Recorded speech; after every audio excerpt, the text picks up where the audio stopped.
नमस्कार, स्वागत है आपका जनसत्ता में। मैं हूं विभावरी दीक्षित, लेकर आई हूं आपके लिए बिजनेस वर्ल्ड की ताजा खबरें।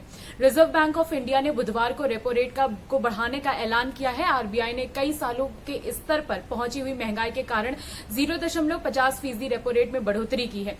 ये एक महीने में दूसरी बढ़ोतरी है। पिछली बार भी 0.50% की बढ़ोतरी कर दी गई थी। इससे अब लोगों को घर खरीदना और किसी लोन को चुकाना और ज्यादा महंगा हो जाएगा। यानी अगर आप लोन लेने की प्लानिंग कर रहे हैं तो अब आपको अधिक ईएमआई चुकाना होगा।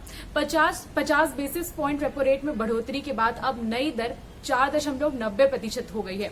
इसके अलावा एमएसएफ और बैंक रेट बढ़कर 5.15% हो चुका है।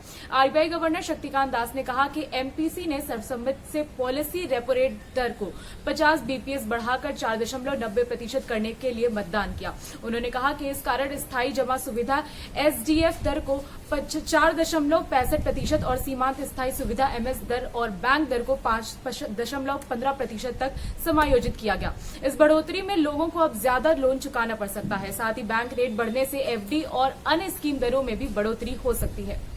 विकासात्मक और नियामकीय नीति पर किए गए निर्णय की जानकारी देते हुए आरबीआई गवर्नर शक्तिकांत दास ने कहा कि क्रेडिट कार्ड को यूपीआई से जोड़ने का प्रस्ताव भी किया गया है। इसका मकसद यूपीआई के दायरे को बढ़ाना है। फिलहाल इसकी शुरुआत रुपे क्रेडिट कार्ड से होगी। इससे ग्राहकों को यूपीआई मंच से भुगतान करना और ज्यादा सुगम हो जाएगा। फिलहाल यूपीआई बजट चालू खातों को जोड़कर लेन देन को सुगम बनाता है। उन्होंने कहा कि इसके अलावा शहरी सहकारी बैंकों को अनुसूचित बैंकों की तरह घरों तक अपने ग्राहकों को बैंक से जुड़ी सुविधाएं देने की अनुमति देने का प्रयास भी किया गया है।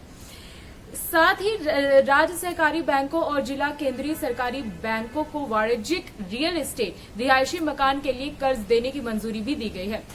इसके अलावा घरों के दाम में वृद्धि और ग्राहकों की जरूरतों को देखते हुए शहरी सहकारी बैंकों और ग्रामीण सहकारी बैंकों के लिए व्यक्तिगत आवास ऋण की सीमा बढ़ाने की भी अनुमति दी गई है। मौद्रिक नीति समिति की अगली बैठक 2 से 4 अगस्त 2022 को होगी।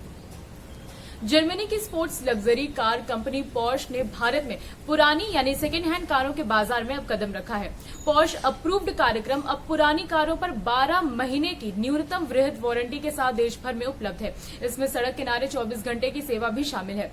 पोर्श इंडिया के ब्रांड निदेशक ने कहा कि इस पहल का उद्देश्य आने वाले वर्षों में भारत की सड़कों पर पोर्श वाहनों की संख्या को बढ़ाना होगा। उन्होंने कहा कि पोर्श इंडिया के लिए सेकेंड हैंड कारों के बाजार में अपनी सेवाओं का विस्तार एक बहुत ही ज्यादा महत्वपूर्ण कदम है।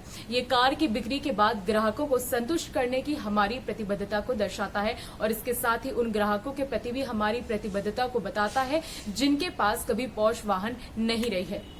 अभी के लिए बस इतना ही। बाकी देश दुनिया और बिजनेस वर्ल्ड से जुड़ी तमाम अपडेट्स के लिए बने रहिए जनसत्ता के साथ। धन्यवाद।